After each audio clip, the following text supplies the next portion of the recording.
Hello and thank you for joining us on Newsweek, where we highlight some of the biggest stories that made the headlines recently. I am Jacinta Agochukwu. This week, Supreme Court dismisses People's Democratic Party's suit seeking disqualification of Bola Tinubu and Kashim Shettima. Also this week, highest national honors are bestowed on the President-elect and his vice, Tinubu and Shettima, as they gear up to take the baton of authority from President Buhari.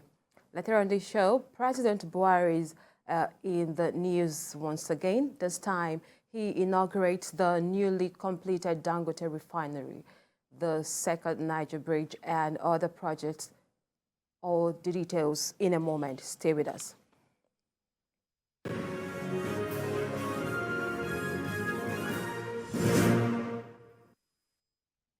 Well, we begin with news from the Presidential Elections Tribunal. The Supreme Court on Friday dismissed a suit seeking disqualification of Bola Tinubu and Kashim Shettima as presidential and vice presidential candidates of the All Progressives Congress (APC). A five-member panel of the Supreme Court held that the People's Democratic Party lacked the local standing to institute the suits. The PDP had claimed that Shettima's nomination as Tinubu's running mate was in breach of the provisions of sections 29(1), 33(35), and 84(12) of the Electoral Act 2022. PDP argued that Shettima's nomination to contest the position of vice president and Borno's Central Senatorial seat at the same time contravened the law. But the Supreme Court said the PDP is not a member of the APC and should not interfere in matters outside its domain. Well, I have two gentlemen joining me to discuss this topic. I have Babatunde Ogundero, a policy analyst. Welcome to the show. Good evening, Jacinta. Right. I also have Justice Ojeno, a lawyer. Welcome it's my pleasure to join you, and good evening to our viewers at home. All right, let me begin with you, Justice. As a lawyer, you agree with me that these laws are written, they are written down there in the public, but especially the Electoral Act 2022 as amended. But do you think that the litigants, before going to court, have a way not to study the provisions of the law, so as not to go out there and waste the time of the court? And what do you think should be done to, prevent the institution of this frivolous lawsuit? Okay, for me, I think that the major things to be done have actually started. Not even now. I can trace it back to about earlier in the past decade, I think 2011, 2012, the Supreme Court started coming heavily, not just on the litigants, but on their lawyers, because usually it is the lawyers that actually give the advice most of the times that make these kind of matters actually come up in the first place. Before then, it used to be that the lawyer is just an instrument. It is whatever the litigant wants that the lawyer is carrying out. But now the courts are going beyond the litigant to tell the lawyers that you should know better. You should know better. When it is obvious to the court that it is the litigant, the court actually awards costs, just like we saw in the PDP scenario. But two cases still in this past week that the court went beyond the litigant and actually said one lawyer should pay 40 million, another lawyer should pay, I think, 1 million each. And so with this, it is going to be nipped in the bud. And I say this against the backdrop of the fact that I know that I'm a lawyer. I know that it's like I'm in the same room and I'm shooting. We have a situation where some lawyers are unethically, because of money, because of fame, and because of probably the allure of having the silk, the senior advocateship, they are going far and beyond the pale in order to be able to just get these things done. And it's so unfortunate. We've seen situations where I know of a senior advocate that actually lost his silk because of a political matter. He didn't properly guide himself.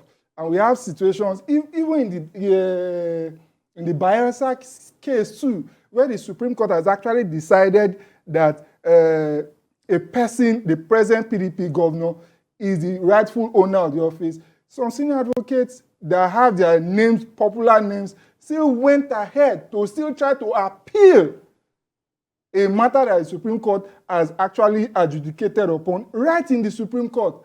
And the Supreme Court rightfully dealt with them. I think this should continue. Once it continues, when a lawyer knows that his name can be stained, it can be fined beyond the litigant personally, then they will guide themselves. If even the litigant insists that they should still go ahead to do it, they will withdraw their services from such unscrupulous litigants. All right, this is one of many suits against the win of Bola Tinubu and Shettima, which has been dismissed again, but others still persist. Now we have inauguration coming tomorrow. Do you think it should go on knowing that their win is being challenged? First, we usually say, as lawyers say, it has been overtaken by events. You understand? You cannot get an ex parte injunction or an interim injunction to stop an action that has already expired. So it is wise, to be wise of such lawyers or such litigants, to take the hint of the various courts. We have the Supreme Court deciding to punish directly, the Court of Appeal, the High Court punishing directly. It is wise for them to just take the hint and just withdraw such cases and tender unreserved apology to whatever judex is concerned in such matters, so that at least let us clean this society up, let us clean the legal industry up too. Interesting. Let me come to you, Babatunde. What lessons do you think we can learn from this judgment going forward? Yeah, from this judgment, once again, the judiciary has also proved to the whole world that they are the last bastion of hope for the common man. So for us as individuals, we need to follow precedents. A precedent has been set, just like you said. I'm not a lawyer, basically, but I can understand the fact that when you have precedents like this, it has to be obeyed. One thing we need to know is that the Supreme Court is the highest, law, organ of the country. So if the Supreme Court has given a verdict, everybody should abide by it. This is not the first time the Supreme Court is giving verdicts. Just like you pointed out, in the case of Bayelsa, where we had a governor that was, or an intending governor that was already rehearsing 24 hours to inauguration. Less than 24 hours. Less than 24 hours. Already, rehearsing and to become, and there was a verdict, and everybody obeyed. The same thing to look at what happened in Osun State. The Supreme Court again has ruled in favor of the PDP, and that Demola Adeleke is now the governor. And even now, Oyetola has actually congratulated him. That is what we want in Nigeria. Similarly, look at the case of Zamfara, where we had cases where these people who won their elections, all these APC guys, from the House of Assembly to the House of Reps to the Senate and everything, they won. Not that probably anything happened, they actually won. But when the Supreme Court verdict came again, and they all were wiped off. So what are we going to do about that? So precedence has been followed, and everybody should actually obey and stand by it. As I said earlier on, the judiciary is the last bastion of hope for the common man, and at the same time, they are also the embodiment of this democracy that we're actually enjoying. The judiciary is the watchdog, and we must try as much as possible to obey the Supreme Court, because otherwise we're going to run in the case of anarchy, which is not expected of us. So you agree the inauguration should go on tomorrow? Perfectly. The inauguration should go on. The Supreme Court has, spoken, like the Yorubas will say, "Eniti Oluwadalejo Olorun Ogba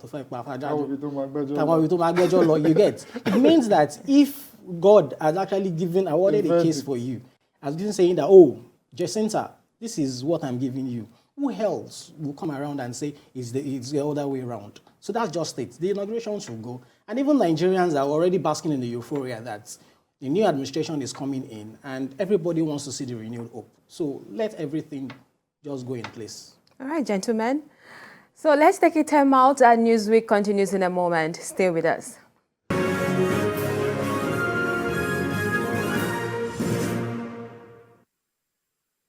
Welcome back, and if you're just joining us, it's Newsweek, where we highlight some of the biggest stories that made the headlines recently. Now, President Muhammadu Buhari has conferred Nigeria's highest national honor on President-elect Bola Tinubu. the second highest honor was also conferred on Vice President-elect Kashim Shettima. The award ceremony was held at Banquet Hall, State House Conference Center, Abuja. Buhari also handed the transition documents and the baton of service to the incoming president at the occasion. Speaking shortly after receiving the transition documents, the president-elect told Buhari that no one can deny his contributions to Nigeria's national development. Tinubu reiterated his belief in democracy and said nothing would deter the country from sticking to it. He also used the occasion to especially commend Buhari for correcting the injustice of the annulment of the June 12, 1993 presidential election and the recognition and honor he gave to the acclaimed winner of the election, Moshood Abiola. To discuss this, I still have Babatunde and Justice in the studio with me. Babatunde, let me come to you. You know, during the presidential or the president's outgoing speech, he said a lot, which one of it is that he believes, he is confident that Nigeria is in capable hands as, you know, we're expecting the new administration. And, you know, do you agree with him? Perfectly. I really agree with him. Because there's something in leadership. The true test of leadership is actually in your succession, which is actually the legacy you leave behind. A good leader is always thinking of somebody that's going to succeed. And that is why in the private sector, there's something we call succession planning, where you ensure that you make sure you pass the baton to the right person that is actually competent to take that journey from where you've stopped to wherever you're going to.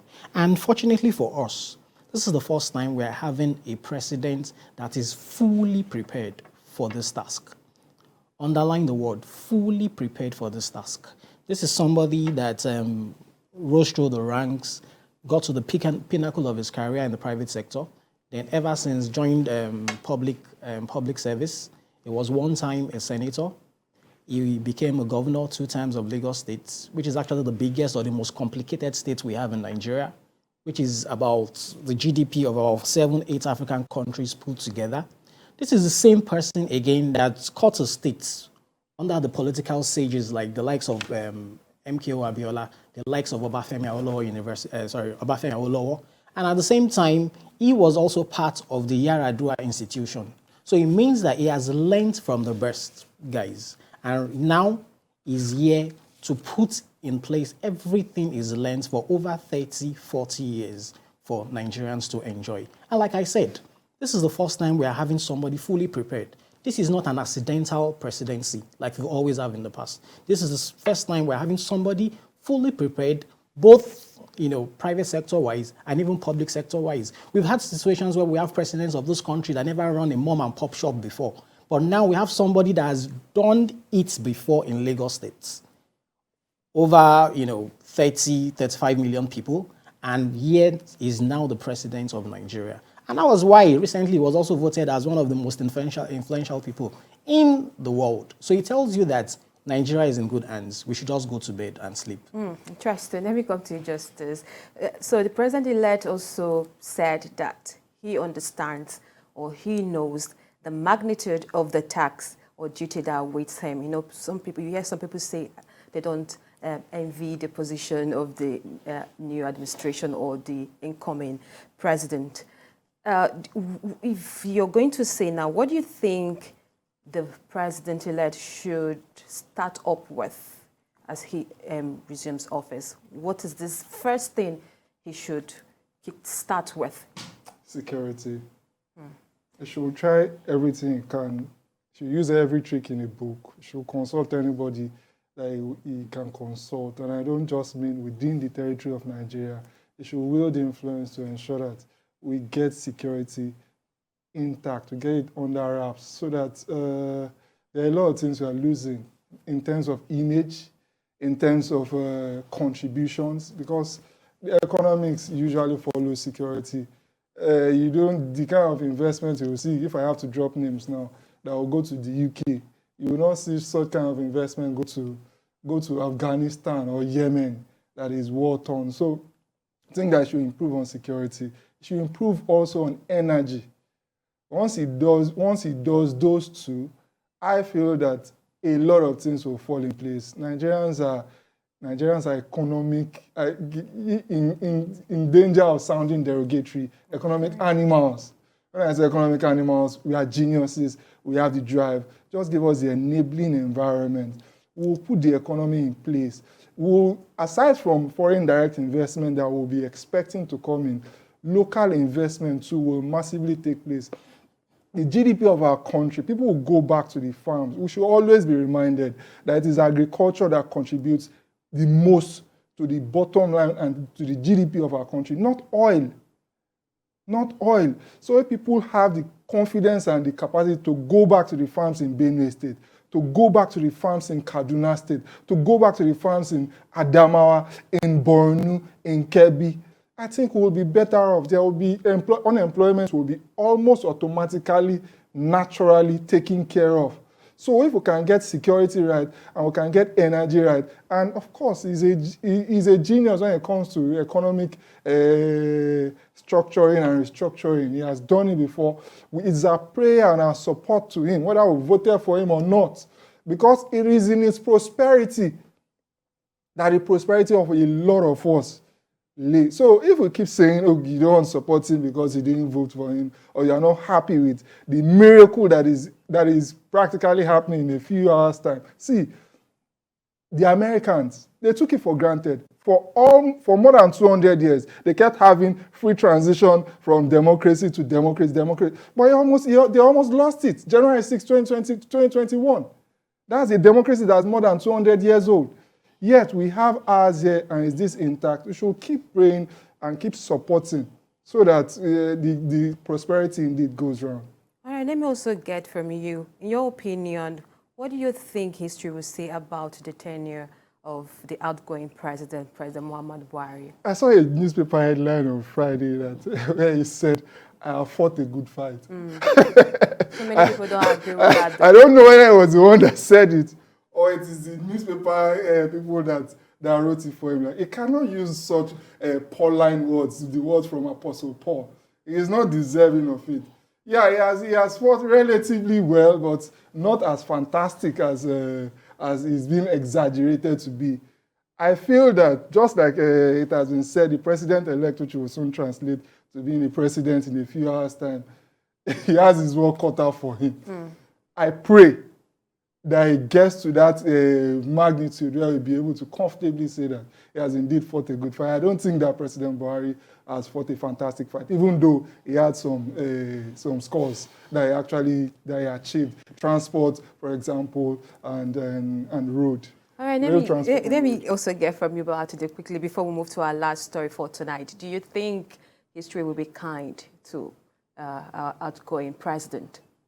Yes, he did his best. There's something in leadership called the law of the lead. Law of the lead means that you can actually give, there's a potential a leader can actually rise based on his capacity or his capability. So with the lead, it's a kind of, it gives you, it's more like he tries as much as possible to limit your potential. So what am I saying basically is there's a relationship between your capacity and your performance. You can't give what you don't have. So for President Buhari, he tried his best, but his best is obviously not good enough because we'll have a lot of problems in terms of insecurity, banditry, insurgents, and everything. But one thing I can actually commend him for is in terms of infrastructure. And he said boldly, which I also agree, that he's been able to construct over 8,500 kilometers of road across the Federation.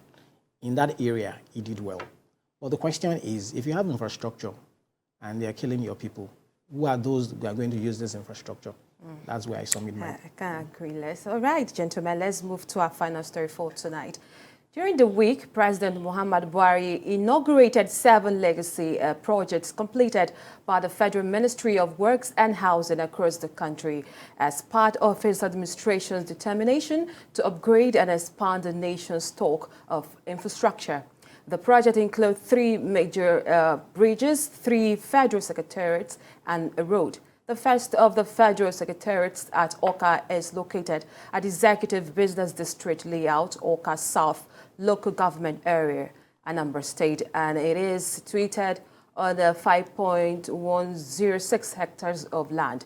The second federal secretariat, Gusau, Zamfara State, is located at Ungwandalawan off Sokoto Bypass Road, Gusau, Zamfara State. The third to be inaugurated is the Federal Secretariat in Buhari had inaugurated a fourth one, the Federal Secretariat Lafayette, located at Bokar City along Jos Road, Lafayette, Nasarawa State. And I still have Babatunde at Justice in the studio to talk about this. Let me come to you, Justice. You know, in infrastructure development, a lot of money needs to be spent to, you know, actualize the needed impact, but this has actually plugged the nation into debts. But what do you think, how do we begin to start to ensure projects, you know, yield, you know, help to make money that must have been spent? It's hard because sometimes when we say project yields money, let's talk about roads, for example. You build the road, you toll the road. But do we have the culture of tolling in this country?